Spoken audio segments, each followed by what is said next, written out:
Assalamualaikum warahmatullahi wabarakatuh. Selamat pagi semuanya. Luar biasa. Siapa nih di antara kalian yang suka pada flora fauna dan juga suka ke alam bebas? Aha, ke padang pasir, ke hutan tropis, ke sabana. Wow, pastinya ada juga ya ditemui gajah, harimau, orangutan, dan lain-lain. Mengapa ya di setiap wilayah di muka bumi ini mempunyai perbedaan jenis flora dan fauna? Mau tahu jawabannya? Simak ulasan berikut ya.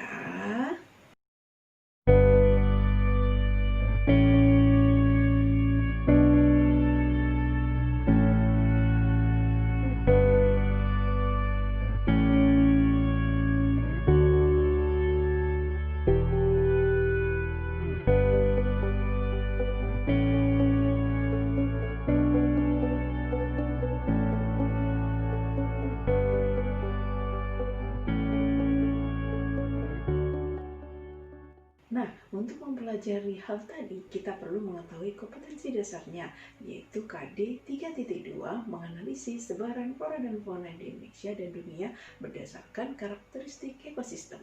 Sedangkan indikatornya yaitu memahami faktor-faktor yang mempengaruhi persebaran flora dan fauna. Adapun tujuan pembelajarannya yaitu agar kalian dapat menjelaskan faktor-faktor yang mempengaruhi sebaran flora dan fauna. Masih ingatkah kalian dengan istilah biosfer? Oke, bagus. Bio artinya hidup, sphere artinya lapisan. Biosfer adalah lapisan tempat tinggal makhluk hidup yang meliputi lapisan litosfer, hidrosfer, dan juga atmosfer. Makhluk hidup terdiri dari manusia, flora, dan fauna. Saat ini kita fokus pada flora dan fauna ya. Ternyata flora dan fauna memiliki ciri fisik yang berbeda di setiap benua. Flora dan fauna tersebar di dunia dipengaruhi oleh banyak faktor. Banyak sekali hewan dan tumbuhan yang hanya bisa ditemui di satu tempat dan tidak ada di tempat lain. Kali ini kita akan bahas satu persatu faktor apa saja yang menyebabkan persebaran flora dan fauna di seluruh dunia. Berikut faktor-faktor yang memicu persebaran flora dan fauna.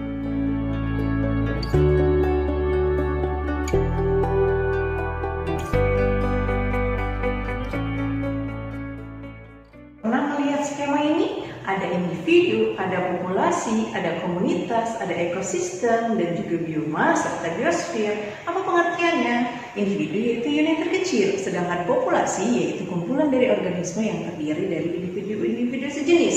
Sedangkan komunitas yaitu kumpulan dari berbagai populasi yang mendiami suatu tempat. Sedangkan ekosistem kesatuan antara makhluk hidup dengan lingkungannya. Sedangkan bioma yaitu ekosistem besar yang terdiri atas beberapa macam atau jenis meliputi flora dan fauna dengan karakteristik tertentu pada suatu wilayah. Sedangkan habitat yaitu tempat hidup khusus bagi organisme tertentu.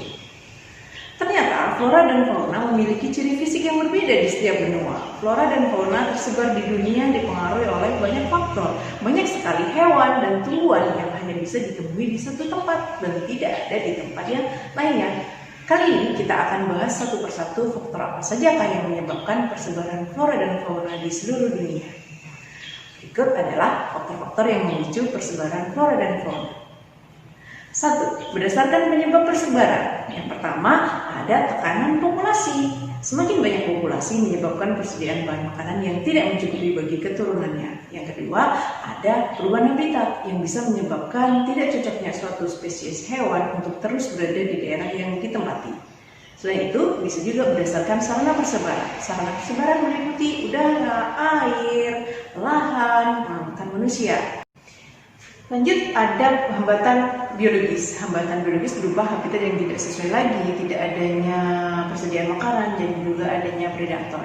Lanjut ke hambatan persebaran, ada 4 ya. 1. Faktor klimatik. Faktor klimatik adalah kondisi iklim dan tempat di mana flora dan fauna tumbuh. Faktor iklim terbagi lagi menjadi beberapa. Antara lain ada suhu. Suhu suatu tempat mempengaruhi pertumbuhan dan persebaran flora dan fauna di dunia. Suhu dipengaruhi oleh pancaran sinar matahari. Hewan dan tumbuhan akan beradaptasi sesuai suhu di mana ia tinggal. Fauna yang hidup di suhu dingin dia akan lebih memiliki bulu yang lebih tebal daripada fauna yang hidup di daerah suhu yang panas. Flora juga demikian. Dia hidup sesuai dengan suhunya. Sinar matahari. Sinar matahari adalah makanan tumbuhan. Cahayanya membantu siklus fotosintesis di tanaman hijau. Nah, flora yang tumbuh di iklim subtropis menyesuaikan diri dengan ketersediaan sinar matahari. Di musim gugur, saat udara dingin, tumbuhan merontokkan daunnya menjelang musim dingin.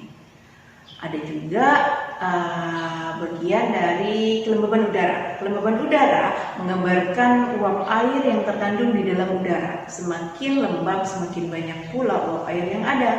Air adalah komponen penting bagi kelangsungan hidup semua makhluk hidup. Selain itu, air mempengaruhi serapan zat hara. Curah hujan.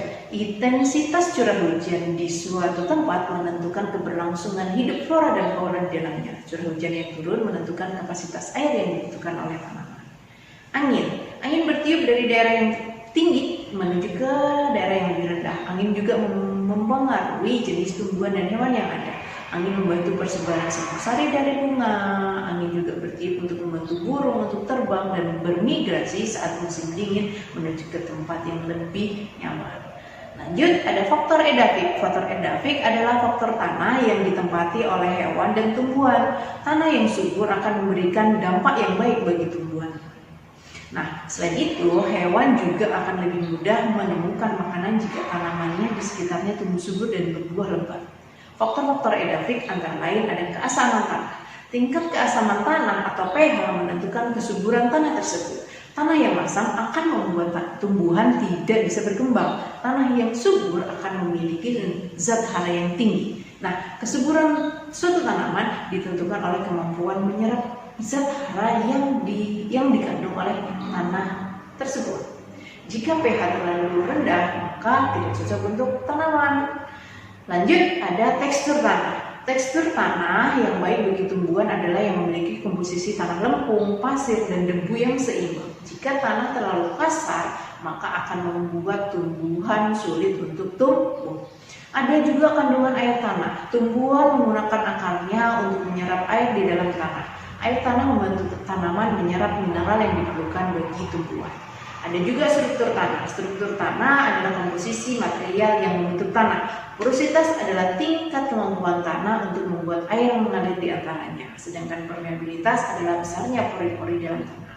Selain itu, ada kandungan udara di dalam tanah yang berperan dalam proses respirasi atau bernafas. Respirasi sendiri adalah pengoraian yang ada di dalam tanah itu sendiri. Yang ketiga, faktor fisiografis atau faktor topografi, yaitu tingkat kemiringan dari suatu ketinggian tempat.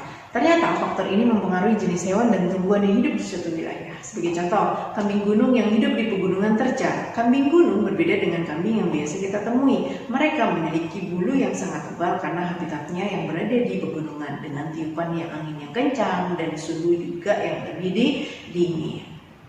Flora yang tumbuh di dataran tinggi juga berbeda dengan flora yang hidup di dataran rendah. Sebagai contoh, kita akan bisa menemui pohon teh di daerah dataran tinggi, tapi tidak bisa menemuinya di daerah dataran rendah. Yang keempat, faktor biotik. Faktor biotik terdiri dari 3 komponen, manusia, hewan, dan tumbuhan. Ketiganya mempunyai peran sendiri-sendiri. Peran manusia. Manusia memiliki peran yang sangat besar untuk menentukan kehidupan hewan dan tumbuhan. Sebagai contoh, hewan yang langka saat ini sulit ditemukan di alam bebas. Karena apa? Semuanya berawal dari keinginan manusia untuk memperluas lahan sehingga memunduli hutan. Maraknya pembakaran liar yang membuat hutan membuat binatang sulit mencari makan dan bertahan hidup, apalagi berkembang biak. Akibatnya banyak hewan yang punah dan masuk ke dalam hewan yang dilindungi. Peran hewan. Salah satu hewan yang membantu persebaran tumbuhan adalah hewan penyerbup. Hewan berjenis ini mengisap madu dari bunga dan membawa serbuk sari terbang bersamanya. Serbuk sari tersebut jatuh di bunga lainnya dan menyebabkan penyerbukan silang. Hewan apa saja sih yang membantu? Ada lebah madu, ada tawon madu, ada lalat madu. Oke. Peran tumbuhan. Peran tumbuhan berkaitan erat dengan penyuburan tanah. Tanah yang subur dan gembur akan membuat tumbuhan bertumbuh lebat dan memengaruhi kehidupan hewan di sekitarnya. Salah satu tumbuhan yang bermanfaat dalam persebaran flora fauna adalah tumbuhan berjenis jamur, contohnya Acetobacter. Demikian tadi materi yang Ibu sampaikan. Kini saatnya Ibu tantang kalian untuk menyelesaikan tugas. Tugasnya sebagai berikut. Buatlah mind map tentang faktor-faktor yang mempengaruhi persebaran flora dan fauna di dunia. Oke, sekian dari Ibu. Terima kasih ya. Terus semangat belajar dan raihlah cita-citamu. CT Arsa bisa.